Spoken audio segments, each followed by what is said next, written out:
अजय जी ने एक उदाहरण दिया, पनौती जैसा शब्द है।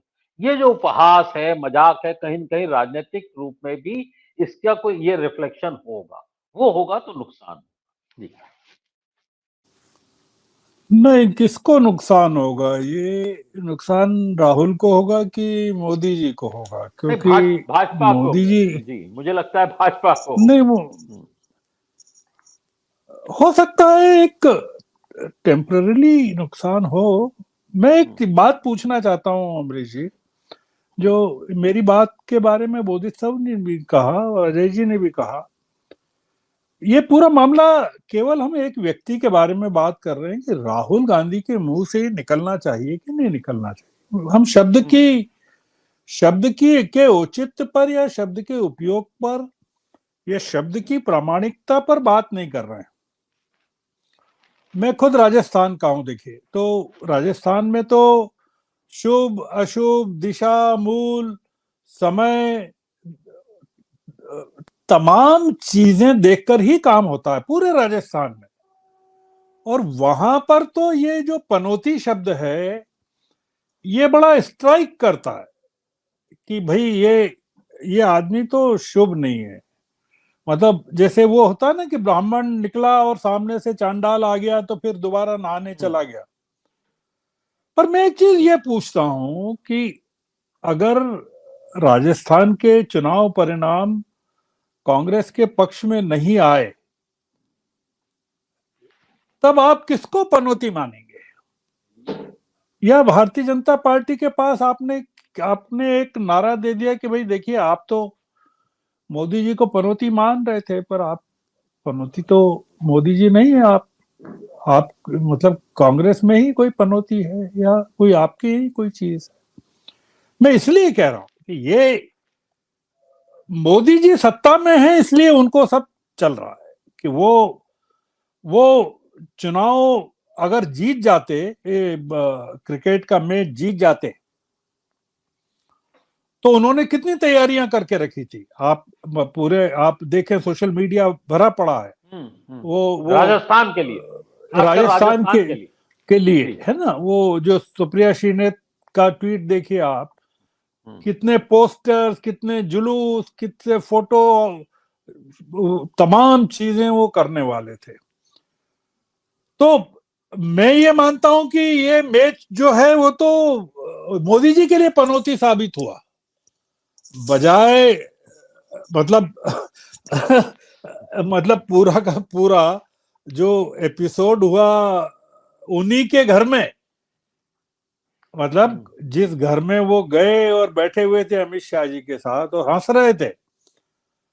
तो ये एक आप चीजों को देखने का नजरिया है कि अगर राजस्थान के परिणाम या मध्य प्रदेश के परिणाम राहुल गांधी की उम्मीदों के अनुकूल नहीं आते हैं, तब पूरे के पूरे पनौती शब्द के संदर्भ बदल जाएंगे। दूसरा यह है कि मैं ऐसा व्यक्तिगत रूप से भी मानता हूं कि आप अपने देश के प्रधानमंत्री के बारे में, जो विपक्ष में जो प्रधानमंत्री को अधिकार है, वो चाहे जो कहें वो कहते ही रहते हैं, सबके बारे में कहते हैं वो तो। पर कम से कम राहुल, मतलब खड़गे साहब भी काफी कुछ बोल चुके हैं। अगर आप उनके खड़गे साहब के पुराने बयान देखें मोदी जी को लेकर, तो आपको लगेगा कि बहुत ही कटुता की सीमा तक वो बोल चुके हैं। चुनावी सभा में मोदी जी ने ममता का कैसे मजाक उड़ाया था बंगाल में, वो भी सबको पता है। पर मोदी जी को सब छूट है, क्योंकि मोदी जी को देश सीरियसली नहीं लेता है, गंभीरता से नहीं लेता है। उनके कहे को, उनकी उनकी गंभीर बात को भी चुटकुले के तौर पे लेता है। पर राहुल की कही गई एक अगंभीर बात को भी देश का नागरिक बहुत गंभीरता से लेता है और समझता है।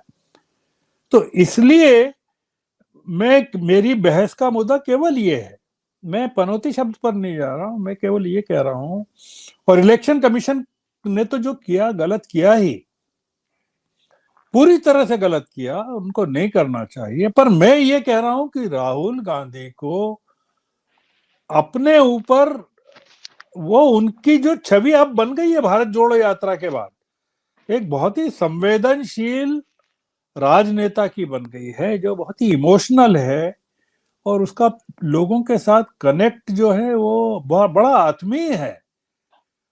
उनको इस तरह के जुमलों में और नारों में नहीं जाना चाहिए था, ये मेरा कहना है। अजय जी ने कहा कि वो उन्होंने लोगों ने बहुत स्वागत किया है उसका उसका बड़ा प्रभाव हुआ है, तो अब मैं उस पर तो कोई टिप्पणी नहीं करना चाहता। मैं तो उसके लिए 3 तारीख तक की प्रतीक्षा करूंगा कि लोगों ने, राजस्थान के लोगों ने उसको क्या लिया, और कल वो किस तरह से इस्तेमाल करने वाले हैं अपने मताधिकार का। क्योंकि ये अगर अगर राजस्थान के लोग भाजपा के जीतने को पनौती मान लें, तो फिर कांग्रेस के पक्ष में पूरी की पूरी लहर भी हो सकती है या जीत हो सकती है। ये इसलिए मेरा ये मानना है कि ये इलेक्शन कमीशन को, लोग इलेक्शन कमीशन को और न्यायपालिका को, सुप्रीम कोर्ट को, अमरीश जी, बहुत ही एक अलग नजरिए से देखते हैं। और इलेक्शन कमीशन के हाथों में तो इस देश के लोकतंत्र का भविष्य है, पूरा का पूरा भविष्य इनके हाथों में। मतलब इलेक्शन कमीशन के कंडक्ट के बाद ही लोग सुप्रीम कोर्ट में जाते हैं, वो जो परिणाम होते हैं उसके खिलाफ। तो ये लोकतंत्र का पहला दरवाजा है जहां, तो अगर ये लोग इस तरह से करेंगे, क्योंकि लोग जब देखते हैं इस इलेक्शन कमीशन को, तो वो रेट्रोस्पेक्ट में देखते हैं कि टीएन सेशन हुए हैं इसमें। वो उनके सामने केवल एकमात्र व्यक्ति है और उस जमाने का इलेक्शन कमीशन है जो बेमुरवत था ईमानदारी के प्रति, या फ्री एंड फेयर इलेक्शन करवाने के प्रति, या शिकायतों को गंभीरता से लेने के प्रति, या शिकायतों को खारिज करने के प्रति। ये इलेक्शन कमीशन तो बिल्कुल, जिसको कहना चाहिए कि आप भारतीय जनता पार्टी अगर, और कई चीजें ऐसी साबित हुई हैं जिनको लेकर उन्होंने इलेक्शन कमीशन को शिकायत की और जो बोगस साबित हुई हैं कि ऐसा हुआ ही नहीं है। तो ये, मैं जो आपका विषय है उस पर अगर केंद्रित रहना हो, तो इलेक्शन कमीशन के कदम की कोई भी सराहना नहीं कर रहा है। मतलब किसी एक, जो मैं सोशल मीडिया इतना देखता हूं, इलेक्शन कमीशन इस पूरे मामले में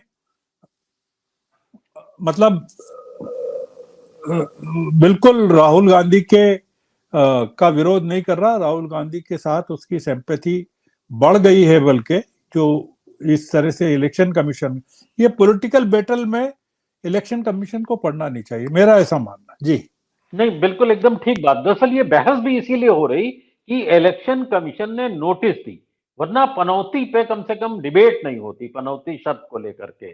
चुनाव आयोग ने एक खामखा राजनीतिक नया विवाद हुआ, उससे ये शब्द और चर्चा में आया और भाजपा की फजीहत हुई है। पता नहीं भारतीय जनता पार्टी ने क्यों इसकी शिकायत की थी, वो बच सकते थे।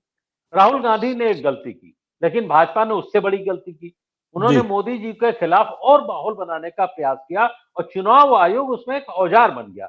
वरना हम लोग भी नहीं इस पे बहस करते, ये बहस का मुद्दा नहीं था। चुनाव आयोग ने इस बहस के लिए लोगों को प्रेरित कर दिया। सत्य हिंदी का ऐप डाउनलोड करें गूगल प्ले स्टोर पर।